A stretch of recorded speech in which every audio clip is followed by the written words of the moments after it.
ആ വിയോജിപ്പ് രേഖപ്പെടുത്താനുള്ള ജനാധിപത്യപരമായ ഇടം നിലനിൽക്കുന്നു എന്നതാണ് ഏറ്റവും പ്രധാനം. ആ കാഴ്ചപ്പാട് ചില രാഷ്ട്രീയ പ്രത്യയശാസ്ത്രങ്ങൾക്കും ചില സമുദായ സംഘടനകൾക്കും കൈമോശം വരുന്ന ഒരു ഘട്ടം കൂടിയാണിത്.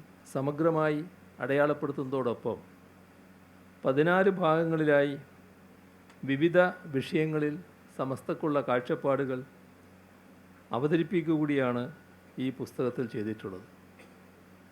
അറേബ്യയും മലബാറും തമ്മിലുള്ള ബന്ധം, സമസ്തയുടെ രൂപീകരണം, സമസ്ത സമ്മേളനങ്ങൾ, സമസ്തയുടെ ഇടപെടലുകൾ, സംവാദങ്ങൾ തുടങ്ങിയവയൊക്കെ ഈ പുസ്തകത്തിൽ വിഷയമാകുന്നുണ്ട്. അത്തരം കാര്യങ്ങളിൽ എനിക്ക് യോജിപ്പുള്ളവയുമുണ്ട്, വിയോജിപ്പുള്ളവയുമുണ്ട്. എന്നാൽ ആ വിയോജിപ്പ് രേഖപ്പെടുത്താനുള്ള ജനാധിപത്യപരമായ ഇടം നിലനിൽക്കുന്നു എന്നതാണ് ഏറ്റവും പ്രധാനം. ആ കാഴ്ചപ്പാട് ചില രാഷ്ട്രീയ പ്രത്യയശാസ്ത്രങ്ങൾക്കും ചില സമുദായ സംഘടനകൾക്കും കൈമോശം വരുന്ന ഒരു ഘട്ടം കൂടിയാണിത്. അത് തിരിച്ചറിഞ്ഞ് മുന്നോട്ട് പോകാൻ കഴിയണം. വിയോജിപ്പുകൾ രേഖപ്പെടുത്തുന്നവർക്ക് സംവദിക്കാനുള്ള തലം ഒരുക്കുകയാണ് വേണ്ടത്.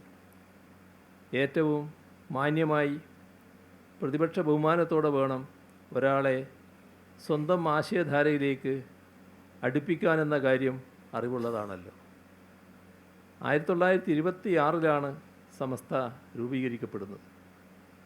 എന്നാൽ അതിനും വർഷങ്ങൾക്ക് മുൻപ് തന്നെ ഇത്തരമൊരാശയത്തിന് മുസ്ലിം സമുദായത്തിനുള്ളിൽ വേരോട്ടം ലഭിച്ചിട്ടുണ്ടെന്ന് വേണം കരുതാൻ. ബ്രിട്ടീഷ് സാമ്രാജ്യത്വത്തിൻ്റെ കരാളതയിൽ നാടാകെ ദുരിതങ്ങളിലേക്കും പട്ടിണിയിലേക്കും തള്ളിവിടപ്പെട്ടിരുന്ന ഒരു ഘട്ടമായിരുന്നു അത്. അതിനു പുറമെയാണ് മുസ്ലിം സമുദായത്തിന് നേരെയുള്ള ബ്രിട്ടീഷ് സർക്കാരിൻ്റെ വിവേചനങ്ങളും അടിച്ചമർത്തലുകളും. മലബാർ കാർഷിക കലാപത്തെപ്പോലും വർഗീയവൽക്കരിക്കുക എന്ന ലക്ഷ്യത്തോടെ നടന്നു വന്നിരുന്ന ഇടപെടലുകൾ വേറെ. ഇത്തരത്തിൽ തിരസ്കാരത്തിൻ്റെയും അവഗണനയുടെയും ചുഴിയിൽ ഒരു സമുദായം തന്നെ ആണ്ടുകിടന്ന കാലത്താണ് സമസ്ത പിറവികൊള്ളുന്നത്. എന്തുകൊണ്ടും അനിവാര്യമായ ഒന്നായിരുന്നു അത്. പിന്നെയും ഏതാണ്ടൊരു പതിറ്റാണ്ടോളം വേണ്ടി വന്നു സമസ്തക്ക് വ്യക്തമായ ഒരു പ്രവർത്തന രൂപരേഖയുണ്ടാകാൻ. മുസ്ലിം സമുദായത്തിൻ്റെ ന്യായമായ അവകാശങ്ങൾക്ക് വേണ്ടി നിലകൊള്ളാനും മതേതര വിദ്യാഭ്യാസം പ്രോത്സാഹിപ്പിക്കാനും അന്ധവിശ്വാസങ്ങൾക്കും അനാചാരങ്ങൾക്കുമെതിരെ പ്രവർത്തിക്കാനുമെല്ലാം ആ പ്രവർത്തന രൂപരേഖയിലൂടെ ആഹ്വാനം ചെയ്യപ്പെട്ടു. അത് ഏറ്റെടുത്ത് നടപ്പാക്കാൻ സമസ്തയുടെ നേതൃത്വം എക്കാലത്തും ശ്രദ്ധ ചെലുത്തിയിട്ടുണ്ട്.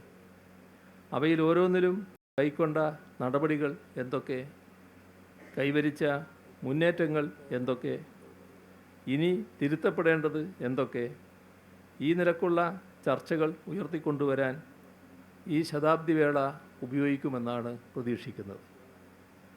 വിദ്യാഭ്യാസ പ്രവർത്തനങ്ങൾക്ക് ആരംഭകാലം മുതൽ സമസ്ത പ്രാധാന്യം നൽകിയിരുന്നു.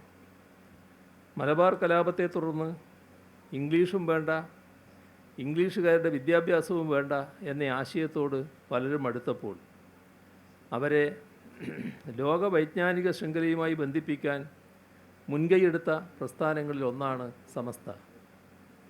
അതുവഴി സമുദായത്തിനുള്ളിലുള്ള സാംസ്കാരിക വൈജ്ഞാനിക അംശങ്ങളെ ഊതിക്കത്തിക്കാനും അതുവഴി പൊതുസമൂഹത്തിൻ്റെ ആകെ ഉത്കർഷത്തിന് ഉപയോഗിക്കാനും സമസ്തക്ക് കഴിഞ്ഞിട്ടുണ്ട്.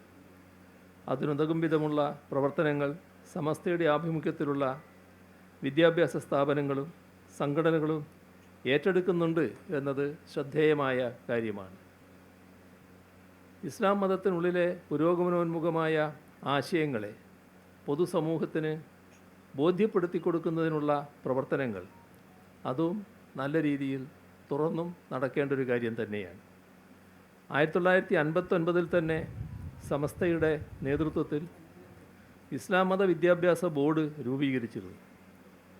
അന്ന് 33 മദ്രസകളാണ് ആരംഭിച്ചതെങ്കിലും ഇപ്പോൾ അത് 10,000-ലധികമായി മാറിയിട്ടുണ്ട്.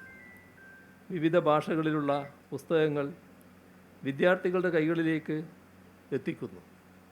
ഹയർ സെക്കൻഡറി തലം വരെയുള്ള സ്കൂൾ വിദ്യാഭ്യാസം നൽകുന്നതിലും പ്രൊഫഷണൽ വിദ്യാഭ്യാസമടക്കമുള്ള ഉന്നത വിദ്യാഭ്യാസം നൽകുന്നതിലും സമസ്ത വഹിക്കുന്ന പങ്ക് ശ്രദ്ധേയമാണ്.